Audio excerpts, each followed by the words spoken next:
জিন্দাবাদ জিন্দাবাদ জিন্দাবাদ অসম মৈত্ৰী সন্থা জিন্দাবাদ জিন্দাবাদ জিন্দাবাদ কহুৱা ৰিজৰ্টত নলবাৰী মৈত্ৰী ও গোপাল মিত্ৰ সন্থাৰ উদ্যোগত কেন্দ্ৰীয় সমিতিৰ নিৰ্দেশ মৰ্মে গো সুৰক্ষাৰ প্ৰমুখ গোপাল দাসৰ উপস্থিতিত এক আলোচনা চক্ৰ অনুষ্ঠিত হয়।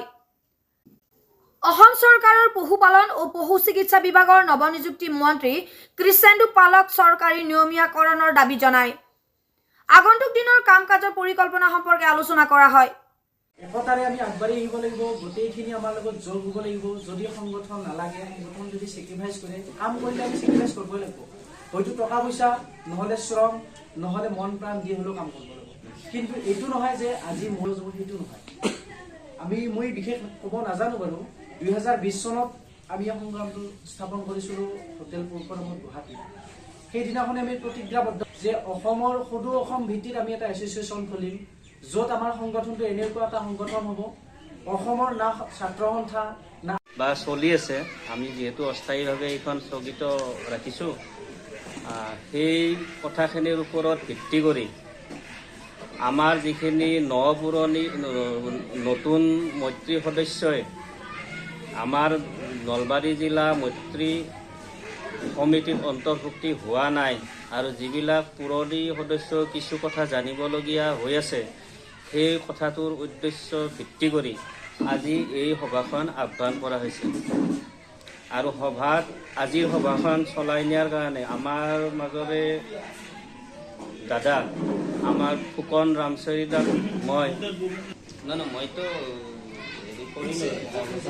আছেই সভাপতি এখন আৰু লগতে আমাৰ কেন্দ্ৰীয় সমিতিৰ গোপাল মিত্ৰৰ কেন্দ্ৰীয় কমিটিৰ নিৰ্দেশ মৰ্মে আজি নলবাৰী জিলাৰ সমূহ AIT কৰ্মীৰ উপস্থিতিত কহুৱা ৰিজৰ্টত এখন অনুষ্ঠান পতা হৈছিল। তাত আমাৰ আগন্তুক যি আমি দাবীসমূহ উত্থাপন কৰিছিলোঁ, আমাৰ অসম চৰকাৰৰ নৱনিযুক্ত মন্ত্ৰী কৃষ্ণেন্দু পাল ডাঙৰীয়াক সেই মৰ্মে কিছু বিশেষ আমি গোপাল মিত্ৰ মৈত্ৰী হিচাপে আলোচনা কৰোঁ। তাৰ বিনিময়ত আমি এটাই বিচাৰিছোঁ যে আগন্তুক যি এটা আমাক সময় দিছিল শ্ৰীযুত নৱনিযুক্ত মন্ত্ৰী কৃষ্ণেন্দু পাল ডাঙৰীয়াদেৱে, আমি এটাই বিচাৰিছোঁ, তেওঁক কাটৰ অনুৰোধ জনাইছোঁ যে আমাক কোনো ধৰণৰ ইনচেণ্টিভ বা কোনো ধৰণৰ আমাক কালভিং হওক পিডিৰ পইচা নালাগে, আমাক মান্থলি কিবা এটা দৰমহা দিয়াৰ ব্যৱস্থা কৰক আৰু যাতে এই ব্যৱস্থাটো আমাৰ অহা বাজেটত আমাক উত্থাপন কৰি আমাৰো এটা পৰিয়াল আছে, আমাৰো এটা আমি যিটো বিভাগত কাম কৰি আছোঁ এটা ভাল দায়িত্ব এটা লৈ আমাৰ অসম পশুপালন আৰু পশু চিকিৎসা বিভাগৰ সুচাৰুৰূপে গোটেইখিনি কৰ্ম কৰি আজি আমি এনেকুৱা এটা বিপাঙত পৰি আছোঁ য'ত নেকি আমি এটা বেলেগত কাম কৰাৰ আমি ওলাই যাব পৰা আমাৰ ক্ষমতা নাই। আমাৰো এটা পৰিয়াল আছে, আমাৰো মা দেউতা আছে। গাড়ীখন লৈ ওলাই গ'লে আমাৰ ইমান ধুনীয়াকৈ এটা খৰচ ওলাই যায়, কিন্তু সেই খৰচটো আমি কৰিম কেনেকৈ? যদি আমি পশুপালন বিভাগৰ যদি কামেই কৰিব লাগে, কিন্তু পশুপালন বিভাগে আমাক কিয় আজিলৈকে স্বীকৃতি নিদিলে?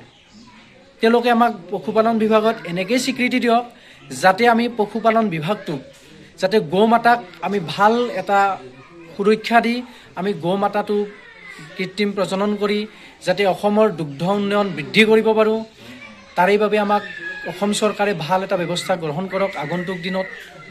আৰু যি সমস্ত অসম পশুপালন বিভাগৰ সমস্ত ভেকচিন চেঞ্চাছকে ধৰি যিখিনি কাম আছে তেওঁলোকে আমাৰ মৈত্ৰী আৰু গোপাল মিত্ৰৰ ওপৰত এৰি দিয়ক। কৃত্ৰিম প্ৰজনন যিখিনি আমাৰ গোপাল মিত্ৰ মৈত্ৰী কৰি আছে তেওঁলোকৰ হাতত এৰি দিয়ক। সম্পূৰ্ণভাৱে কৃত্ৰিম প্ৰজননটো মৈত্ৰী আৰু গোপাল মিত্ৰক এৰি দিয়ক আৰু কৃষকসকলক বিনামূলীয়া কৃত্ৰিম প্ৰজননৰ যিটো বেজী দিয়া হয় সেই বেজীটো ফ্ৰী কৰি দিয়ক। এইখিনিয়ে মোৰ ক'বলগীয়া। নিউজ ডেস্ক ৰিপৰ্ট ইত্যাদি A to Z।